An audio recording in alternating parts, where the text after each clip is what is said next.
fast life, the fast living. They see the ambition, they know I'm past driven. Look, we are not the same, this is not a game. I be swerving through the city in and out of lanes. Yeah, cause if I see it, then I want it, then you better know I got it. Ain't no options, I'm about to do the damn thing. I'm an outlaw, you can never catch me. And today we are here to talk about Godfather of Harlem. This is season 3, episode 4, titled Captain Fields. And before we jump into the discussion, I need you to go down to that subscribe button and click it. Make sure you are subscribed to this channel. And also while you're at it, go ahead and like the video so you can help us to grow and reach a wider audience. So we appreciate you for watching. And now let's jump into this episode. So it was really good. It started out because we know that the Italians and Bumpy have this kind of beef brewing between them.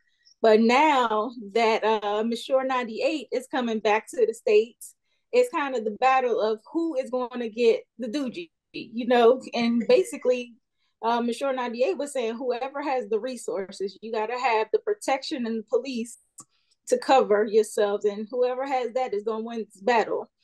And so it comes down to precinct 27. And everybody wants to try to get their hands on a cop that can be on their side. And so it's like this battle back and forth between Bumpy and the Italians and who's going to lock down this. And it also, they have a new Black police captain. Yep. And so it's like, well, who's going to get them first? And it was interesting to see because, you know, Colombo started off talking to the bosses and was like, you know, it's a Black dude, so he might side with Bumpy. And they were kind of, you know, saying that he's a showpiece and that ultimately green is all that matters to the police. So whoever got the money to pay him off is who's going to get him. Well, you know what? As I watch more and more with Colombo is almost as smart as he is dumb. And you know, and I say that because, you know, as he, like you said, he was talking to the bosses and he mentioned, he said, you know, black or blue, the thing that moves him is green. He said it's a green thing as much as it's black. So he seems to have his finger on the pulse. However, he is still who he is, and he still continues to underestimate Bumpy.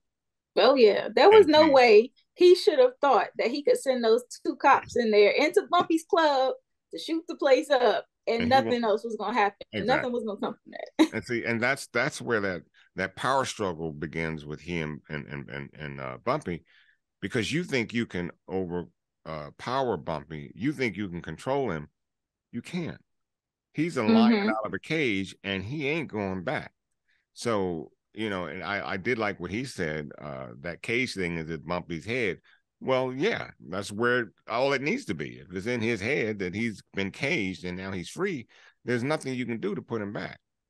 Well, that was a control thing. You know, like when he sent them cops in there to shoot up the club and everything, it was just to send him a message to let him know that I like 27. Yeah, like that. I got control. I got the cops under there, because before that happened, what was Bumpy saying?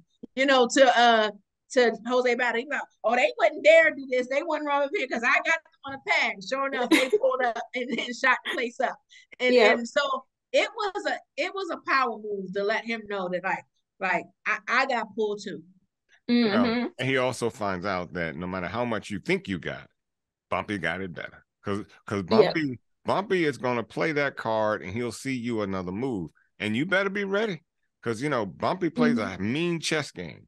So you just, and that's what I love about him. But I don't know if I'm seeing right, but I tend to see him, you know, on the fringes a bit. And I'm hoping that he, you know, he doesn't get too deep into the mess that he's in. Because, you know, now we're talking about dealing with cops and, you know, what he did. So.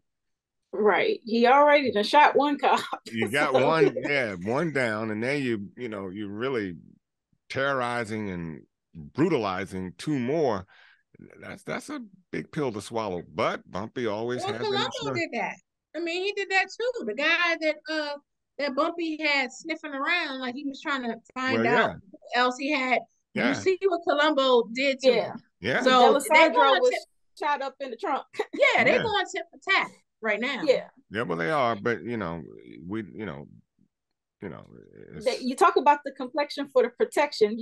Maybe Colombo can get away with doing some of that stuff, but if Bumpy gets found out, it's a wrap. I was struggling to get that out of my mouth, but that's exactly right. It's the complexion for the protection. So, Bumpy's a darker dude, and so wrath will come on him a whole lot faster than Colombo. And that's another thing I wanted to mention too, because as I said with Bumpy, when they were in that initial negotiation, if I were Bumpy, I would say, okay, let me get this straight. You all are going to purchase the doogie, but you want me and my men to sell it and distribute it. So it's called risk and reward. So I have far more risk because I have to distribute and sell it and then bring back all the money. And then you're going to give me 35% when my neck is out far greater than yours, because you selling it, well, ain't nobody got receipts. So you can say, if police roll up on you, you can say, we had nothing to do with it. It was Bumpy. Bumpy was distributing, he was selling. So when, he came out and said, well, let's do this 50-50 thing, I was thinking, well, why didn't you say that earlier? You could have, to me, made a better negotiation structure by saying, we are carrying more of the risk, so therefore we should get more reward. But he went the other way. Hopefully it's okay, and I think from the way Bumpy plays chess, it looked like it will be okay. But I don't know. Yeah, I think so. I think that Bumpy, like you said, he offered the 50-50, but we know they wasn't trying to hear that. No matter when Bumpy asked, they don't want to be an equal partner with him. No. So, that's why I don't agree with the point where they said that all the police wants is green, and that matters, because we see today that does not matter. With just green and stuff. And for a second, it was. Oh, sorry. What was that? No, I was going to say there's usually a racial element to it. Like even when Nat came to the car with the police, like he was like, when he was acting like he was drunk and everything, he was like, no, I don't want you drinking after your week, been on this and stuff. So no, it ain't just about the green. Because Bumpy offered them, like he was like, what is Colombo paying you? I'll double it. They weren't trying to hear it. They wanted to harass him. Yep, and they did. They ran back up in there at the cafe where he was sitting at the diner, and they were about to arrest him on no grounds. They had no reason to do it until the black police captain rolled up in there. So he was sketchy to me, because I couldn't tell what side he was playing at first. When Bumpy went in to talk to him, as Mamie suggested, and he seemed like he really wasn't going to do anything about it. But when he came to Bumpy's rescue in that diner, I was like, okay, maybe he is trying to be an upright cop or whatever. Well, the show is titled Captain Fields, so I'm assuming that was Captain. That's his name. Reggie. Yeah, I know Reggie Fields. Look, okay. I was a little worried with that meeting that he had with Bumpy, because it didn't look like he had too much on complexion in terms of being with Bumpy and being black. So the fact that he followed those two, though, I said, okay, there's some redeeming qualities that this captain has. And he sure enough said, meet me in an hour. Not that he probably would have done much of anything to them, but then my question was, which came first? Did he meet with them, or did Bumpy get him before he was able to meet with him? Because Bumpy knew what to do. Well, by the end of the episode, the captain had obviously changed his tune, and he was accepting money from the Italians. He was on that list. He was on the list. And so I don't know, because he seemed like he really was trying to do the right thing. He said that he was trying to clean up the department, get rid of all those crooked cops. But if he went against them, everybody in that department would have shunned him. And so we know how that code goes amongst the officers. Like, it's all for one and one for all, and you don't try to go out to out your fellow officer. But that was his excuse. But and I can understand I understand the point about going against them, but you taking a bribe has really nothing to do with you going against the cops. That's a personal thing. You decided to take that bribe and make that money. Part. Okay. So you being on that, you took the money. Okay. Well, what you do with the cops, that's another issue. But you took the money, sir. So, you just as bad as the rest of them. Mm-hmm. And Bumpy told him, you better figure out who your real enemies are. Yes, but for right now, you work for me. You work for me. Lord. Right. I'm like, Bumpy, man, if I could move like Bumpy, I'd be a millionaire. Yeah, so Bumpy really, I like how he maneuvers, because he is very bold in going and kidnapping these cops in the first place. And then he slashes them up and pours the water on them. He was going hard. He got the resignation out of them. Yeah, Jose was doing a waterboard, but he had the infamous razor. That razor. That razor, yeah. And he got that confession out of them on who was on the list. That's right. And he also got them to resign. So Bumpy is a man that knows how to get what he wants. That's the thing that the Italians continuously underestimate him for. Yep. They always try to corner him into a bad position, but he knows how to outmaneuver them.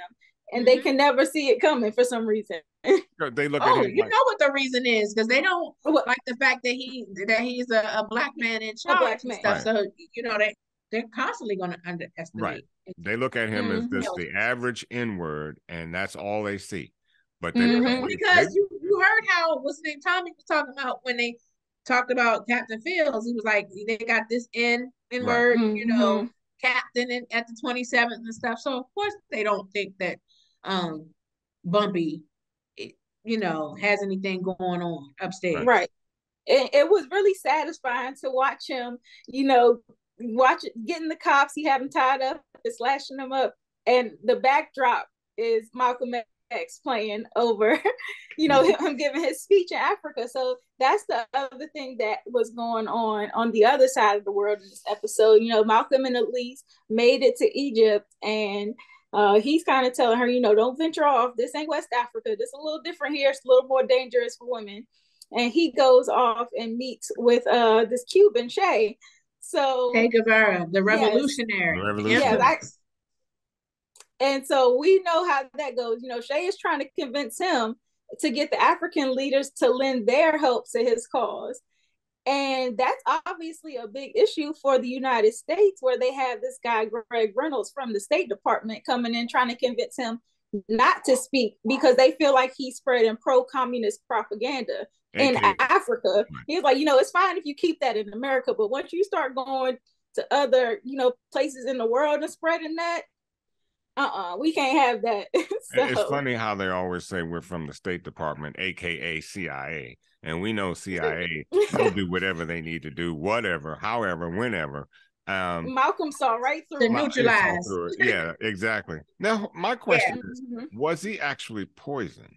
And if he was, I had a hard struggle with the revolutionary poisoning Malcolm, because that was not Che. That was not Che doing that.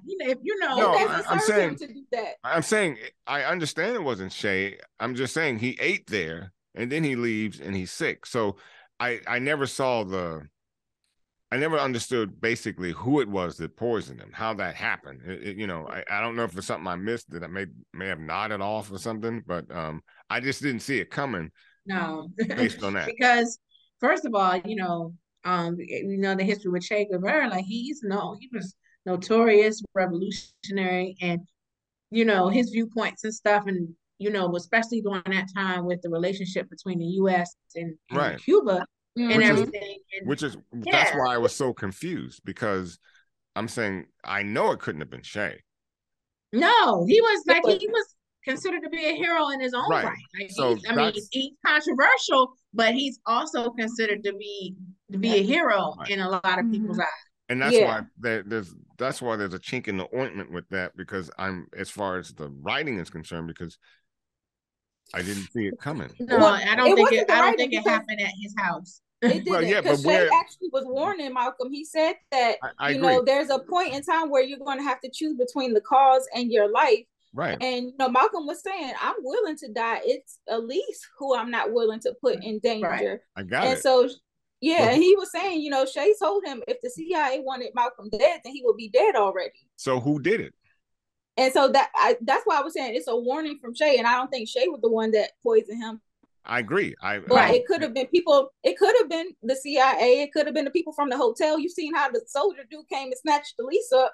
It could have been any one of them. Anybody. It could have been. It could have been anybody. It would have been. It could have just happened off screen. We just ain't see it. But maybe the next episode will identify something or bring me to something that will say who did it, because you just jumped from Shay to he going back to the apartment. Now he's sick, so that's a big jump. It just didn't serve Shay's interest to poison him, though, because I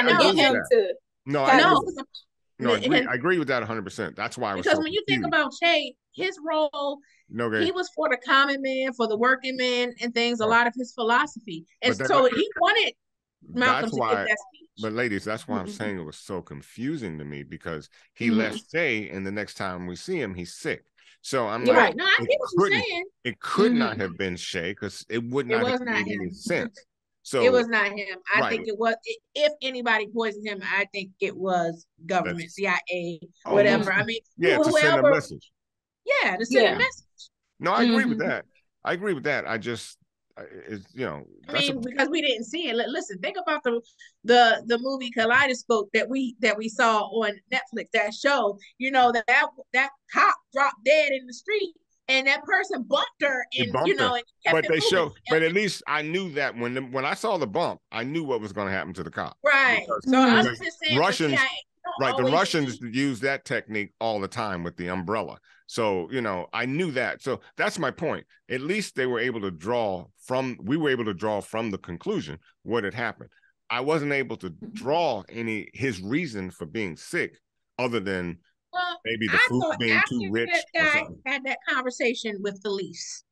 It was clear. Yes. It was clear, because she said, look, he was like, I care what happens to him too. And there's some people, there was already a threat on his life. And like once they had that conversation, and I saw Elise's reaction, and how she was like, I don't think you should give this speech, blah, blah, blah. Like once they had that conversation, I was like, okay, this is already in play.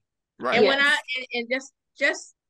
I know we talked about in the episodes for whether this season will be the season that Malcolm will die and stuff. Just the Mecca trip, the Nigeria, all the threats on the life, all the things, the way this is playing out. And then when I looked at the descriptions for the episodes, they're in one of the episodes, one of the descriptions, is like Malcolm prepares for his speech, at the Audubon ballroom. Well, we know what happens at the Audubon ballroom. Yep. So it's like, I'm like, to me, it was clear that there was an attempt. Yes. And it's coming. So coming quick too. So I think that was definitely some government involvement in that poison in there. And then, so there was some government involvement back in the States too with Stella. So she's also talking to a gentleman who is the AUSA, and she's trying to make a deal because she really wants to get from up under Colombo. And so she, makes this deal with this guy that she will get information about the drug shipment coming into the States or whatever. And in return, he's promising her a new life and a new identity. So she's gung-ho on that. And out of nowhere, she changes her tune to Colombo and goes from being all spicy and nasty with him to apologizing and cooking dinner for him. And so I told you last week that she was going to manipulate him into doing what she wants. But Stella is the smart little chick, because not only is she manipulating Colombo, she also manipulated that agent with the tape recording. Because he brought it back and he couldn't make out anything. And she said, it must be your equipment. But it's the way she said that, and that the way she walked off gave me the impression that she screwed him too. She did. And so I'm like, you know, she I messed said, up the tape. yeah, she messed up the, and I'm like, you know, girl, I like you. I'm beginning to like you more and more because I like her But moves. let's talk about why she messed up the tape, though. Oh, yeah. There you go. Why? Yeah. There you go. Let's get to the why. Because yeah, that's what I was talking about. Because at first, you know, she really was dead set on getting this new identity and getting out from up under him. But she had this moment at the dinner where she's telling him that what she did to her dad, as far as like going to the police on him. And Colombo was kind of like empathizing with her. It seemed like he was trying to, like, you know, you had your reasons for doing what you did, and you know, you were probably just grieving when you ratted out your dad. And I think that comment kind of was like endearing to her, like, oh, okay, so you don't look at me like a rat. He said it. He said, "You're not really a rat for real." He was like, "You were just grieving." He was like, "It's not in you," and so that made her think, and that made her, you know, renege on helping him, and she screwed up the tape. And that guy, that agent, was heated too. He knew, Yeah. he knew she screwed him over. Yeah. When Colombo said, "You're not really a rat," and you guys may be right. What I got from it was, he was trying to convince himself that she's not a rat, because, you know, rats just don't make it in you know, if you are discovered to be a rat, there's no excuse. A rat is a rat is a rat. And so, but do you think he's being honest when he says that he doesn't view her that way? Because earlier in the episode, he told her, if I wasn't trying to protect you, I would kill you with my own hands. Yeah, he was angry, but I think he was sincere, because she invited him to dinner, and he had a great dinner. And you know, and like he said, he was skeptical about why she was asking all those questions about the shipment. Like, your dad wouldn't send, you know, this doesn't seem like him to send you to ask. And, you know, women aren't usually involved in that type of conversation. So he seemed like he was a little sketchy. Right. But she knew enough for him to say, well, she had to have gotten that information from her dad, because nobody else would have known. So, I mean, the play on him was excellent. I mean, really, it was excellent. The man, hook, line, and sinker, he bought everything. And then when he said to her that, you know, he's lonely too, and you know, and she said, "I'd like to consider to be your friend." See, that's really all Colombo wanted, anyways. You know, from day one when he saw her, he thought she was, you know, beautiful, beautiful. And so now she's playing up to him, and he can't resist. As simple as that. He can't be this stupid though. Like, something got to. I don't think he's that stupid. I said he is as smart as he is stupid, and y'all gonna see both ends. I'm trying to tell you, he bought it hook, line, and sinker. Okay, he can't resist. Oh, he did buy it, but at the same time, I think he has one eye open too, T. I think, like, he did buy it. He was taking it in. He's attracted to her, but I do think that, you know, we might see him revisit that, like, especially because he also communicates with Chen. Yes. Yeah, I mean, or he communicates through the lawyer or whatever. So I could see him maybe asking a lawyer or whatever, or trying to get word back, trying to find out from Chen, did he have that conversation with Stella? You know, yes. I can see it, but I always go back to what you used to say and still say today. About the power of women. Right. So no matter what, that power keeps sticking in my head, and I don't even know. I think even if he knew or found out, I still think there's that thing with him and Stella that will overwrite what he may find out. It's just Stella did a thing with him. I mean, kryptonite. Kryptonite. And she didn't even touch him yet. That's what I'm saying. And she didn't even touch him. So that's some strong kryptonite coming out. So you know what happened if she go to bed with him. He's done. You just sprinkle a little sprinkle. That little kryptonite juice, you know, sprinkles. Yeah. If he inhales it, he's gone. And he inhales. Yeah, so I'm interested in seeing how this turns out, because I got a plan I got an idea that her plan is going to backfire on her, and it's not going to be good in her case. Yeah. The only thing she has going for her is that Colombo can't do anything to her because of Chen. That's the only saving grace I think she has right now. I see that. I think that if it backfires, it's going to backfire because of her. Sometimes you can do too much. And, you know, it's planting the seed is one thing. And then, you know, some seeds don't need to be watered every day. So you just got to know the seed that you planted and let it grow. It could be a cactus. It doesn't need a lot of water. Just plant it and let it do its thing. So, you know, overwatering anything will kill it. So, you know, you just got to be careful about that seed you planted, because that was a big one. So how this plays out is going to largely depend on her. Yeah. Yeah, this was a really good episode. I enjoyed it. And as we know, it ended where Michelle 98 is landed in the States. So I think, you know, next week we're going to see, you know, after the battle of the police, Bumpy seemed like he won this battle. And so it looks like he's going to be getting a doogie. Yeah. We'll see. We don't know. I was about to say, nothing ever goes according to I was what going to say, think. We'll see. Yeah. I do really like this show, because the acting is not only phenomenal and the writing is solid.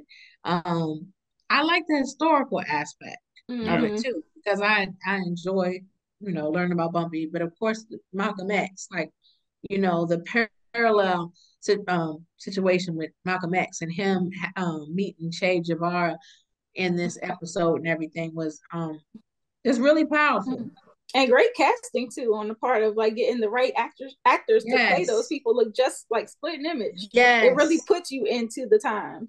Yes, and it talks about, like, you know, just how Che was set up with his beret and his military fatigues and stuff, and how some people to this day still dress like him, and they were, you know, and I read somewhere about how, like, the you know, the Black Panthers kind of you know, they imitated him with their guard with the beret and everything, the military fatigues and everything too. So it was cool to see. Yeah, really great. Yeah, that Black Panther Party, man, if they were just if they had just kept their communications tight and not allowed the CIA to infiltrate with negative communication, we would be in a different position than we are now. I'm gonna tell you right now. However, that's another show, another day. Right. Yeah, so again, really thoroughly enjoyed this episode. Looking forward to next week. To all the viewers out there, please make sure you drop down in the comment section, give us your thoughts on this episode, as well as your predictions for the remainder of the season. Like I said at the opening, please make sure you click that subscribe button, subscribe to the channel, like this video, and also click that notification bell so you get alerted whenever we post. And we are also on all social media platforms at The Spot Real Talk, on TikTok, Twitter, obviously YouTube, Instagram, and Facebook. So give us a follow and keep up with us on social media as well. You guys got anything else to add before we close out? No. Nope. All right. Well, on that note, I think we'll call it a night, and we'll see you back here next week for a recap of episode 5. Good night. You know, sometimes this life can get rough. You get knocked down, but you gotta get up. Keep going. I'd have been knocked down 1,000 times. Yeah, I traveled around 1,000 miles. Feeling so tired, but you know I can't stop now. Came way too far, won't throw in the towel. It ain't looking real good.